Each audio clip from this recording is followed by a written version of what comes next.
Friends, welcome to my channel Shiksha Saar. मैं ममता दुबे आप लोगों के सामने आज उसका पार्ट 2 लेकर के आई हूँ, सेल डिवीजन का। हमने सेल डिवीजन का पिछली वीडियो में देखा था, सेल साइकिल और सेल डिवीजन के बारे में हमने थोड़ा सा आपको समझाया था शुरुआत में कि सेल कैसी होती है, सेल के अंदर क्या क्या प्रेजेंट होता है। अब हम सेल डिवीजन और के उसके टाइप्स पढ़ेंगे और सेल साइकिल के बारे में जानेंगे कि क्या होता है ना। आइए, सेल साइकिल या सेल डिवीजन। तो सेल डिवीजन की हमने आपको पिछले वीडियो में 3 प्रोसेस बताया था, ए माइटोसिस और माइटोसिस और मियोसिस। तो हमने ए माइटोसिस के बारे में पिछले वीडियो में आपको बता चुके हैं। तो आज हम ए माइटोसिस के बारे में कुछ भी नहीं पढ़ेंगे, माइटोसिस और मियोसिस को पढ़ने वाले हैं हम। तो माइटोसिस की प्रोसेस कैसी होती है और मियोसिस की प्रोसेस कैसी होती है ये देखेंगे हम।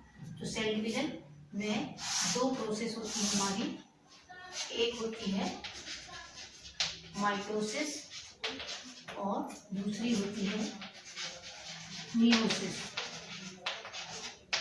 तो इन दोनों ही प्रोसेस को हम पढ़ने वाले हैं सेल डिवीजन में। ये दोनों टाइप हम देखेंगे कि माइटोसिस में क्या है और मियोसिस में क्या है। इसके पहले हम देखें सेल साइकिल। सेल साइकिल या सेल डिवीजन, सेल डिवीजन का ही रूप है सेल साइकिल। सेल साइकिल क्या होती है? एक तरह से सेल जो होती है वो जब माइटोसिस और मियोसिस सेल डिवीजन करती है, माइटोसिस और मियोसिस सेल डिवीजन के ही टाइप हैं। तो सेल डिवाइड होने वाली होती है, सेल डिवाइड करने वाली होती है अपने आप को। तो उसमें जितनी भी प्रोसेस होती हैं, जितने भी घटनाक्रम होते हैं या जितनी भी स्टेजेस होती हैं, फेजेस होती हैं, वो सब किसके अंतर्गत आती हैं? सेल साइकिल के अंतर्गत आती है। इसमें कंफ्यूज होने की जरूरत नहीं है। सेल साइकिल या सेल डिवीजन एक ही चीज है। सेल डिवाइड कब होती है? जब उसका साइटोप्लाज्म बड़ा हो जाता है या इंक्रीज हो जाता है। हमने पिछले वीडियो में बताया था आपको कि एक कोई सेल है, यदि वो इतनी छोटी है, उसका न्यूक्लियस है, यदि ये सेल धीरे धीरे इंक्रीज होता है इसका साइटोप्लाज्म, तो ये बड़ी होती जाती है और बड़ी हो जाती है। इसके बाद इसका न्यूक्लियस इंक्रीज नहीं होता है, साइटोप्लाज्म इंक्रीज होता है और धीरे धीरे साइटोप्लाज्म और न्यूक्लियस के बैलेंस में दिक्कत आने लगती है। जब साइटोप्लाज्म इंक्रीज होता है तो न्यूक्लियस का बैलेंस डिस्टरबेंस होता है। तो सेल जब पूर्ण रूप से बड़ी हो जाती है तो वो अपने आप को 2 भागों में डिवाइड कर लेती है। तो इस तरह से सेल जो होती है वो 2 भागों में डिवाइड हो जाती है इस तरह से। तो एक सेल से 2 सेल बन जाती हैं। तो ये इंक्रीज होना, साइटोप्लाज्म का इंक्रीज होना ही क्या कहलाता है कि जैसे जैसे सेल अपने आप को इंक्रीज करती है, उसका साइटोप्लाज्म इंक्रीज होता है और सेल जब न्यूक्लियस से उसका बैलेंस बिगड़ता है तो वो क्या करती है? सेल डिवाइड होकर के 2 भागों में डिवाइड बढ़ जाती है, जिससे न्यूक्लियस और उसका बैलेंस सही हो जाता है। तो इसी को हम क्या बोलते हैं? सेल का डिवाइड होना मतलब सेल डिवीजन। तो सेल डिवीजन की माइटोसिस और मियोसिस 2 प्रोसेस होती हैं, वो 2 टाइप्स होते हैं। तो इन्हीं दोनों टाइप में जो जो घटनाएं होती हैं या जो जो फेजेस होती हैं वो सब सेल साइकिल के अंतर्गत आती है। तो सेल साइकिल की हमारी डेफिनेशन क्या हो जाएगी? वह घटनाक्रम। अब यदि हम देखें कि एक सेल से जब 2 सेल बनती हैं, एक सेल है ये, मान लो इससे 2 सेल बनती हैं, एक सेल ये है, एक सेल ये है। जब 2 सेल में एक सेल 2 सेल बनाती है तो ये सेल के जो अंदर जितने भी साइटोप्लाज्म में ऑर्गेनेलीज हैं और न्यूक्लियस है, तो सबसे पहले तो न्यूक्लियस 2 भागों में डिवाइड हो जाएगा, न्यूक्लियस भी डिवाइड होगा और साइटोप्लाज्म भी डिवाइड होगा। साइटोप्लाज्म भी डिवाइड होकर के 2 सेल बना लेगा। तो इसके अंदर के जितने भी मटेरियल हैं, जितने भी ऑर्गेनेलीज हैं, वो भी 2 भागों में डिवाइड होंगी। इसमें भी उतनी ही बराबर जाएंगी और इसमें भी उतनी ही बराबर जाएंगी। तो इसके अंदर जितनी भी ऑर्गेनेलीज हैं, mitochondria, chloroplast, Golgi body, ribosome, lysosome, ये सब डबल हो जाएंगे, ये सब डबल हो जाएंगे। इसलिए भी ये लार्ज हो जाती है या बड़ी हो जाती है। ये सब डबल होंगे तो ये बड़ी हो जाएगी साइज में और दोनों में हाफ हाफ, दोनों में जो ऑर्गेनेलीज हैं वो भी जाएंगी, इसमें भी उतनी ही जाएंगी पूरी पूरी ऑर्गेनेलीज और इसमें भी पूरी पूरी ऑर्गेनेलीज पूरी जाएंगी। न्यूक्लियस के अंदर जो भी मटेरियल होगा, डीएनए होगा, आरएनए होगा, प्रोटीन होगा, वो भी इसमें भी जाएगा और इसमें भी जाएगा। तो ये जो प्रोसेस है वो एक सेल से 2 सेल का बनना, जितना एक सेल के अंदर है वो सब डबल हो जाता है, या उसको हम बोलेंगे रेप्लिकेशन हो जाता है। उसमें रेप्लिकेशन मतलब डुप्लीकेशन, डुप्लीकेशन होकर के ये सब डबल हो जाएंगे और डबल होने के बाद दोनों सेल में बट जाएंगे। जैसे हम एक देखें एग्जांपल है कि यदि 2 भाइयों के बीच में कुछ बंटवारा हो रहा है तो दोनों को बराबर बराबर सामान दिया जाए, इसको इतना सामान, इसको इतना सामान। इसी तरह से सेल में भी जो जो पहली सेल के अंदर है वो सब इन सेल के अंदर आएगा। तो ये सब जो प्रोसेस होती है यही कहलाती है सेल साइकिल। या सेल साइकिल को हम क्या कह सकते हैं, इसकी डेफिनेशन क्या लिख सकते हैं? सेल साइकिल की डेफिनेशन, सेल साइकिल या सेल डिवीजन दोनों एक ही बात है। यह वह घटनाक्रम जिसमें सेल अपने जीनोम को, जीनोम मीन्स डीएनए की बात हो रही, जीनोम को डुप्लीकेट करके और सभी तरह के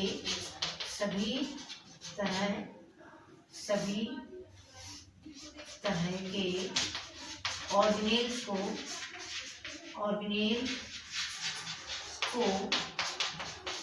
रेप्लिकेट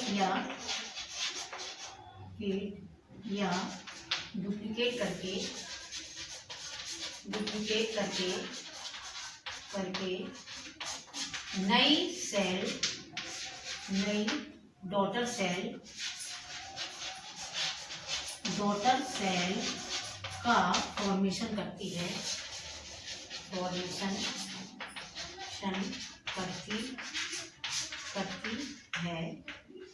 इसे सेल साइकिल कहा जाता है।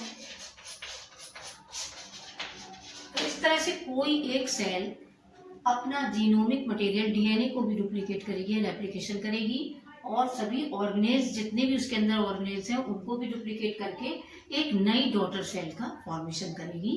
तो ये प्रोसेस जो क्या कहलाती है, आपकी सेल साइकिल कहलाती है, या सेल डिवीजन भी इसको हम कह सकते हैं, सेल डिवीजन या सेल साइकिल।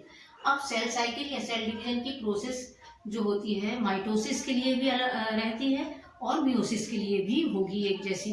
तो सेल साइकिल में कौन कौन सी प्रोसेस होती हैं, आज हम प्रोसेस देखने वाले हैं। इसके बाद देख लीजिए इसको।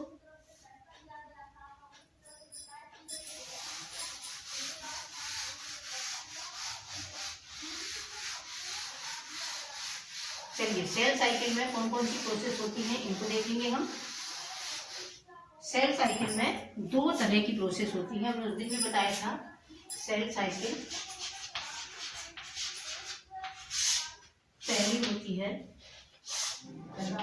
इंटरफेस और दूसरी होती है एम फेज। इंटरफेस अगेन और भी फेजेस, सब फेजेस में डिवाइड होती है और एम फेज भी आगे और भी सब फेजेस में डिवाइड होती है। ये इंटरफेज जो है ये मियोसिस के लिए भी होगी और माइटोसिस के लिए भी वैसी ही होगी, सेम प्रोसेस होती है इंटरफेस की। दोनों ही डिवीजन में इंटरफेस की प्रोसेस चेंज नहीं होती है। इंटरफेस मियोसिस के लिए भी वैसी होगा और माइटोसिस के लिए भी वैसे ही होगा, लेकिन एम फेज जो है मियोसिस में चेंज हो जाती है और माइटोसिस में भी चेंज हो जाती है। तो ये किस तरह से होता है, इंटरफेस में कौन कौन सी फेजेस होती हैं इसकी, सब फेजेस। पहली होती है G1 फेज, दूसरी S फेज, G2 फेज, तीसरी होती है G0 फेज। ये चार फेजेस जो हैं, सब फेजेस, इंटरफेज की सब फेजेस हैं G1, S, G2 और G0। तो ये इंटरफेस की प्रोसेस सब फेजेस हैं। एम फेज की जो होती है या डिविजनल फेज जिसको कहा जाता है, इंटरफेस के बाद एम फेज मतलब डिवीजन होता है सेल का, सेल डिवाइड होती है। तो इसकी दो फेजेस होती हैं, इसमें भी दो सब फेजेस कौन कौन सी होती हैं। सबसे पहले होता है कैरियोकाइनेसिस और दूसरा होता है साइटोकाइनेसिस। अब कैरियोकाइनेसिस क्या है? कैरियोकाइनेसिस मीन्स न्यूक्लियस का डिवीजन होना। सबसे पहले न्यूक्लियस डिवाइड होगा, न्यूक्लियस के डिवाइड होने के बाद साइटोकाइनेसिस सेल का डिवीजन होगा या साइटोप्लाज्म डिवाइड होगा। मान लो ये सेल है तो इसके लिए न्यूक्लियस है, ये न्यूक्लियस पहले दो भागों में बटेगा, 2 न्यूक्लियस बनेंगे। इसके बाद ये साइटोप्लाज्म जो है ये भी बढ़ जाएगा। इस तरह से 2 सेल बन जाएंगे। तो पहले न्यूक्लियस का डिवीजन हुआ, इसको बोलते हैं हम कैरियोकाइनेसिस। फिर साइटोप्लाज्म डिवाइड हुआ, इसको बोलते हैं हम साइटोकाइनेसिस। समझ में आया? तो कैरियोकाइनेसिस और साइटोकाइनेसिस 2 फेजेस होती हैं एम फेज की। तो ये हम आगे देखेंगे कैसे होती हैं। अब एम फेज में बहुत सी प्रोसेस होती हैं। अब सबसे पहले तो हम इंटरफेस को पढ़ने वाले हैं, इंटरफेस पढ़ेंगे। फिर एम फेज में ये जो माइटोसिस के लिए भी एम फेज में क्या क्या परिवर्तन है और मियोसिस में क्या परिवर्तन है ये देखेंगे। तो इंटरफेस पहले पढ़ेंगे, फिर कैरियोकाइनेसिस और साइटोकाइनेसिस किसके लिए, माइटोसिस के लिए पढ़ेंगे और मियोसिस के लिए पढ़ेंगे। तो थोड़ा सा हम चार्ट बना लें इसका, एम फेज का। इंटरफेस का तो आपको समझ में आ गया। ये एम फेज का हम चार्ट बनाएंगे माइटोसिस के लिए और मियोसिस के लिए। चलिए देख लीजिए इसको।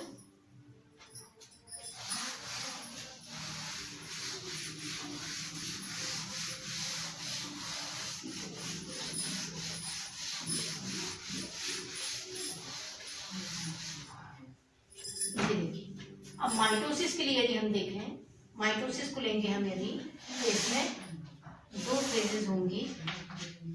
पहली होगी इंटरफेस,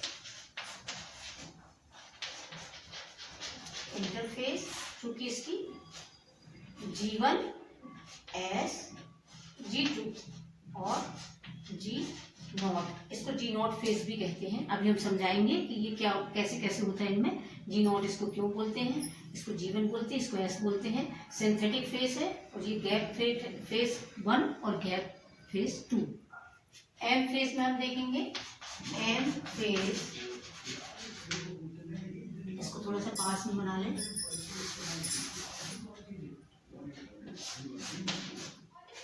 एम फेज में आपका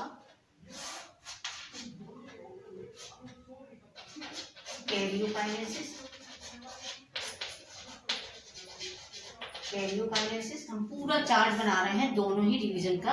और फिर चार्ट बनाने के बाद आपको पूरा एक एक पॉइंट समझाएंगे कि किस तरह से होंगे। Karyokinesis, cytokinesis. तो कैरियोकाइनेसिस की अगेन कैसी होंगी, अलग अलग न्यूक्लियस डिवाइड होता है तो उसकी और भी जो फेजेस होती हैं उनके बारे में हम जानेंगे। तो सबसे पहली फेज है इसकी प्रोफेज, दूसरी है मेटाफेज, तीसरी है टेलोफेज, एनाफेज और टेलोफेज। ये कैरियोकाइनेसिस की सब फेजेस हैं। तो ये हम अभी माइटोसिस के लिए बना रहे हैं, अब हम मियोसिस के लिए भी बनाएंगे। और साइटोकाइनेसिस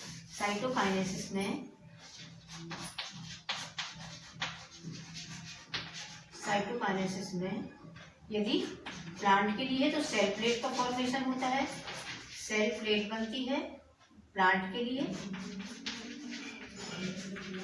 और एनिमल के लिए फरो का फॉर्मेशन होता है, फरो फॉर्मेशन फॉर एनिमल। तो इस तरह से साइटोकाइनेसिस में साइटोप्लाज्म डिवाइड हो जाता है और एक सेल से 2 सेल बन जाती है। ये हो गया हमारा माइटोसिस का आपका पूरा रेखिक डायग्राम, ये चार्ट। अब हम मियोसिस का देखेंगे। मियोसिस में थोड़ा सा एम फेज में डिफरेंस होता है। इंटरफेज बिल्कुल सेम होगी मियोसिस के लिए। इंटरफेज जैसे इसमें है इंटरफेज G1 S G2 और G0। अब एम फेज जो होती है ये डिफरेंट होती है। एम फेज जो होती है इसमें कैरियोकाइनेसिस, साइटोकाइनेसिस,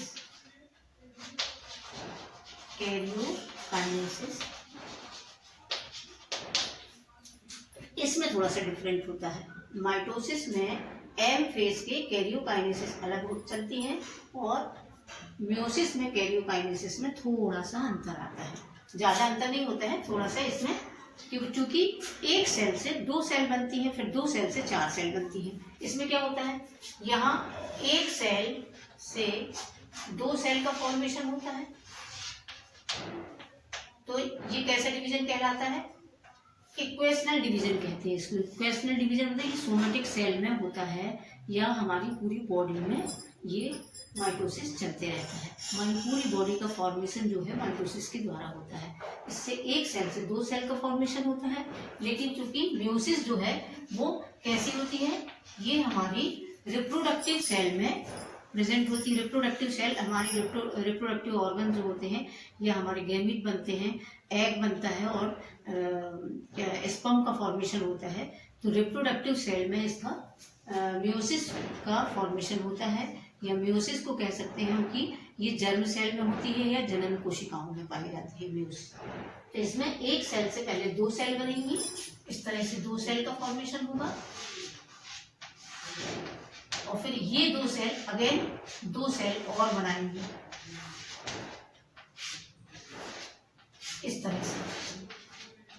तो इसमें कितनी सेल बन रही है, 1 2 3 4 सेल। एक सेल से 4 सेल का फॉर्मेशन होगा, 4 सेल बनेंगी, और इसमें एक सेल से 2 सेल का फॉर्मेशन होगा। तो ये अंतर होने की वजह से मियोसिस की कैरियोकाइनेसिस जो है वो थोड़ी सी चेंज हो जाती है। बस ये आप चार्ट पूरा ध्यान रखिए, इसको पूरा याद कर लीजिए, आपको सेल डिवीजन में कभी कोई परेशानी नहीं होगी। पूरा सेल साइकिल आपको यदि याद हो गई, ये पूरी सेल साइकिल यदि आपके दिमाग में बैठ गई, तो आपको परीक्षा में एक एक फेज के बारे में आप लिख सकते हैं। मैं एक एक फेज को डिस्क्राइब करूंगी अभी ये चार्ट बनाने के बाद। तो यहाँ देखिए, यदि एक सेल से 4 सेल बनती है तो यहाँ पहले डिवीजन होगा, 2 सेल बनेंगी, फिर दूसरा डिवीजन होगा जिसमें 4 सेल बनेंगी। तो यहाँ क्या हो जाता है, first division and second division. तो फर्स्ट डिवीजन में हम क्या लिखेंगे, पहले डिवीजन में prophase, first prophase, first metaphase, first anaphase और फर्स्ट टेलोफेज। तो इस तरह से हम इसको डिवाइड करते हैं। कैसे, देखिए,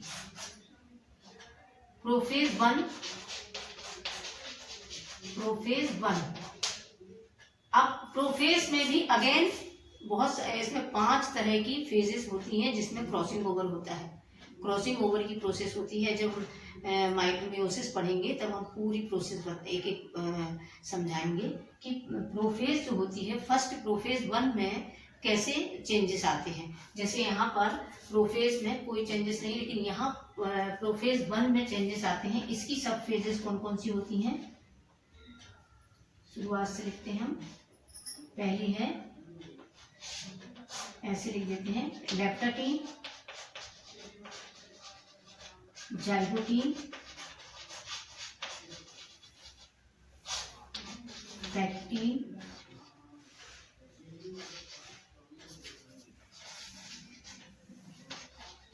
और फोर्थ होती है आपकी, इसमें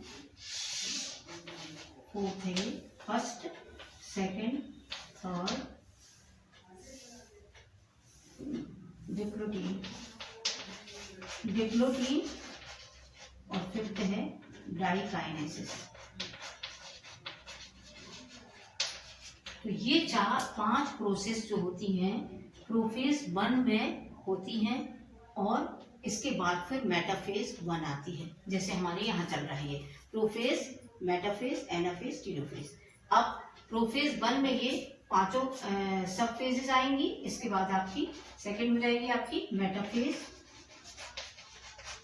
मेटाफेज 1, एनाफेज 1, एनाफेज 1, और अगेन टेलोफेज 1। अब ये प्रोसेस होने के बाद साइटोकाइनेसिस होगी। एक सेल से 2 सेल बनेंगी, साइटोकाइनेसिस होगी। साइटोकाइनेसिस के बाद फिर से ये प्रोसेस चलेगी जिसमें दूसरी prophase second, prophase metaphase second, anaphase second और टेलोफेज सेकेंड फिर से होगी, जिसको हम कहाँ लिखें, यही लिख देते हैं। प्रोफेज 1 और सेकेंड 2, इसके बाद होंगी ये, फिर सेकेंड, फिर सेकेंड, फिर ये सेकेंड। तो इस तरह से प्रोफेज 1 बस में ये जो स्टेजेस हैं ये होंगी, लेकिन प्रोफेज सेकंड में ये स्टेजेस नहीं होंगी। ये वाली ये सीधा सीधा इसके जैसे हो जाएगा, prophase second, metaphase second, anaphase second और टीलोफेज सेकंड। तो इस तरह से ये पूरा चार्ट है आपके सामने, इसको आप देख लीजिए एक बार।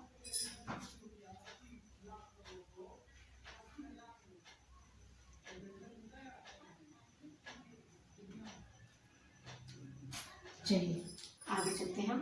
अब माइटोसिस और मियोसिस को हम समझेंगे कि क्या हो, किस तरह से इनमें कैसी कैसी प्रोसेस होती है। फिर इंटरफेज में हम जाएंगे।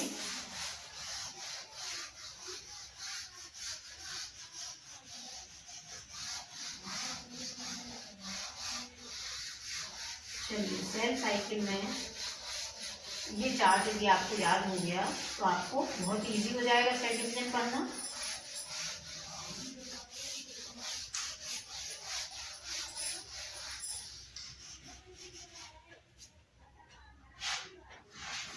एक सेल से 4 सेल बनती है।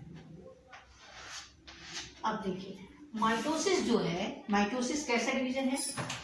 ये माइटोसिस जो है, इसमें माइटोसिस मियोसिस, माइटोसिस को हम देखेंगे एक एक करके, दोनों माइटोसिस और मियोसिस दोनों को हम समझेंगे अलग अलग कि माइटोसिस में किस तरह से प्रोसेस होती है और मियोसिस में किस तरह से प्रोसेस होती है।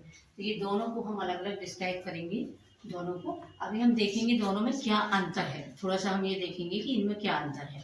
अंतर देखने के बाद फिर हम अलग अलग माइटोसिस को अलग पढ़ेंगे और मियोसिस को अलग पढ़ेंगे। तो माइटोसिस कैसे डिवीजन है? माइटोसिस में सबसे पहले क्या होता है, इसमें सेल डिवाइड जो होती हैं वो किस तरह से होती हैं? ये सोमेटिक सेल में पाई जाती हैं। सोमेटिक सेल मतलब हमारी पूरी बॉडी में, जैसे हमारी बॉडी की ग्रो होती है, हमारे हाथों का पैरों का बनना, हमारी पूरी बॉडी का बनना, एक छोटा सा जाइगोट जो होता है, जाइगोट से हमारी पूरी बॉडी का निर्माण होता है, या एम्ब्रियो से पूरी बॉडी का बनना जो होता है वो किसके थ्रू होता है? माइटोसिस के थ्रू। तो माइटोसिस कैसा डिवीजन होता है? ये माइटोसिस सोमेटिक सेल में होता है। सोमेटिक सेल डिवीजन कहलाता है, डिवीजन कहते हैं। इसमें सेल कैसी होती है? एक सेल से 2 सेल का फॉर्मेशन होता है, 2 सेल का फॉर्मेशन होता है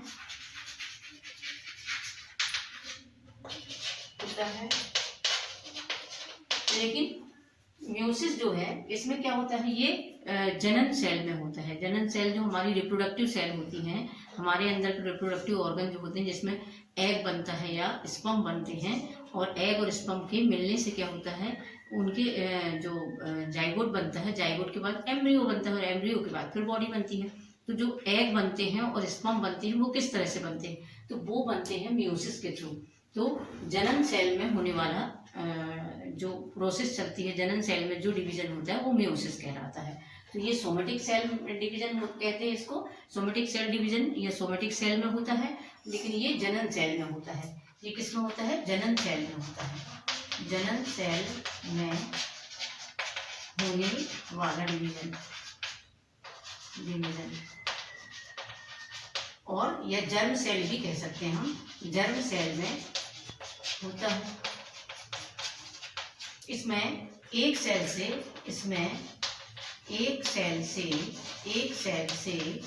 4 सेल बनती हैं, 4 डॉटर सेल लिख सकते हैं यहाँ। डॉटर सेल का फॉर्मेशन होता है।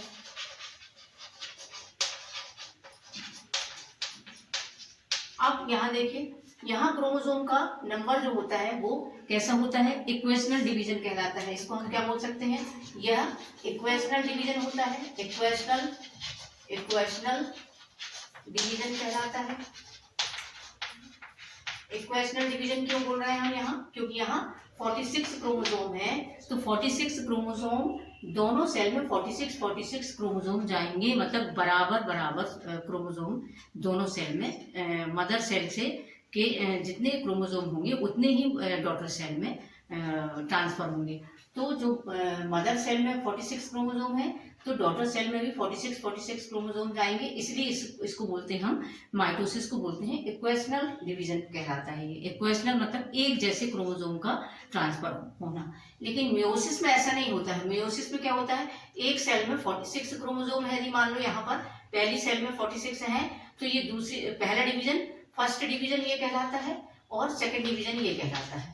इसमें दो डिवीजन चलते हैं, हमने चार्ट में बताया था अभी आपको कि यहाँ दो डिवीजन होते हैं, पहला डिवीजन और दूसरा डिवीजन। तो पहला डिवीजन कैसा होता है, रिडक्शनल होता है, रिडक्शनल डिवीजन। इसको हम रिडक्शनल प्रोसेस भी कहते हैं। क्यों कहते हैं इसमें, इसको हम इसे रिडक्शनल डिवीजन भी कहा जाता है, रिडक्शनल डिवीजन भी कहते हैं। क्यों, क्योंकि इसमें एक सेल जो होती है उसका जो क्रोमोसोम नंबर होता है वो हाफ हो जाता है। मतलब यहाँ जो क्रोमोसोम नंबर है वो यहाँ हाफ हो जाएगा इस सेल में। तो यहाँ 46 क्रोमोसोम है, मदर सेल में 46 है, तो डॉटर सेल में हाफ हो जाएंगे, आधे हो जाएंगे। आधे हो जाएंगे मतलब वहाँ यहाँ 23 क्रोमोसोम, यहाँ भी 23 क्रोमोसोम चले जाते हैं, हाफ हाफ क्रोमोसोम जाते हैं दोनों में।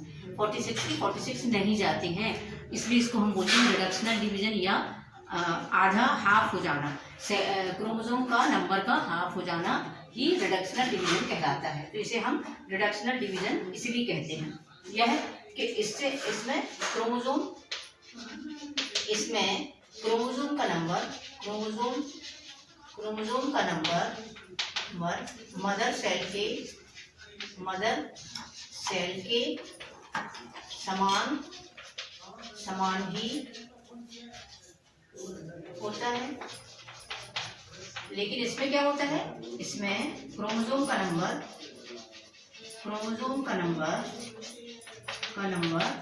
आधा हो जाता है।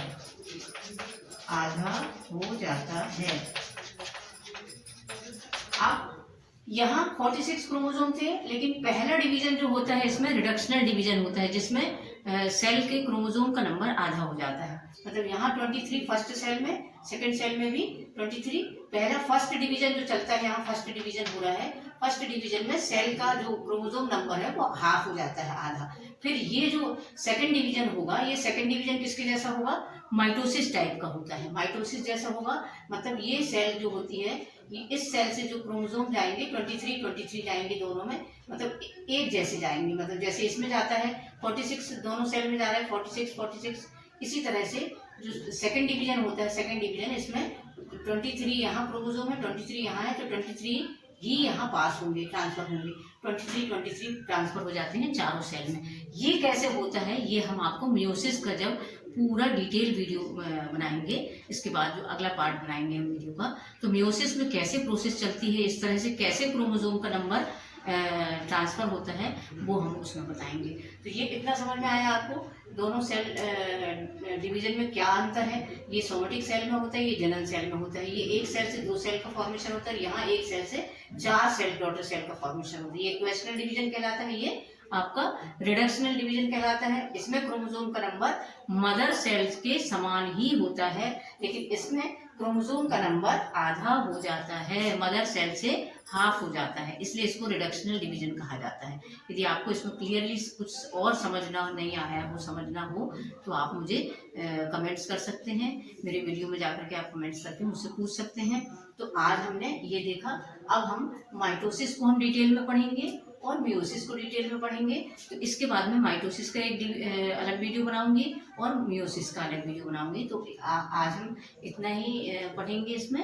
अगले वीडियो में, नेक्स्ट वीडियो में मैं आपको माइटोसिस बताऊंगी, फिर उसके बाद वाले वीडियो पार्ट 4 में मियोसिस पढ़ाएंगे। तो यदि आपको मेरा वीडियो अच्छा लगता है तो इसे सब्सक्राइब जरूर करिए, लाइक जरूर करिए और शेयर जरूर करिए, कि जो बच्चे नहीं देख पा रहे हैं उनको भी ये समझ में आए, उनको बारीकी से। मैं इसमें सेल डिवीजन में आपको बिल्कुल क्लियर कर दूंगी एकदम कि कैसे होता है सेल डिवीजन, बहुत अच्छे से समझ में आ जाएगा और सेल डिवीजन आप कभी फिर भूलेंगे नहीं। तो यदि आपको मेरा अच्छा लगता है पढ़ाना तो आप इसको सब्सक्राइब करिए और लाइक ज़रूर करिए और कमेंट ज़रूर दीजिए कि कैसा है, उसमें कुछ और बताने का है, कुछ और समझ में नहीं आया हो तो वो मैं आप लोगों को बताऊंगी, कमेंट्स करके आप पूछ सकते हैं मुझसे। और यदि आपको अच्छा लगता है तो लाइक करिए, तो मुझे इसमें मोटिवेशन मिलेगा और मैं अच्छे से वीडियो बनाऊंगी आप लोगों की। थैंक यू बच्चों।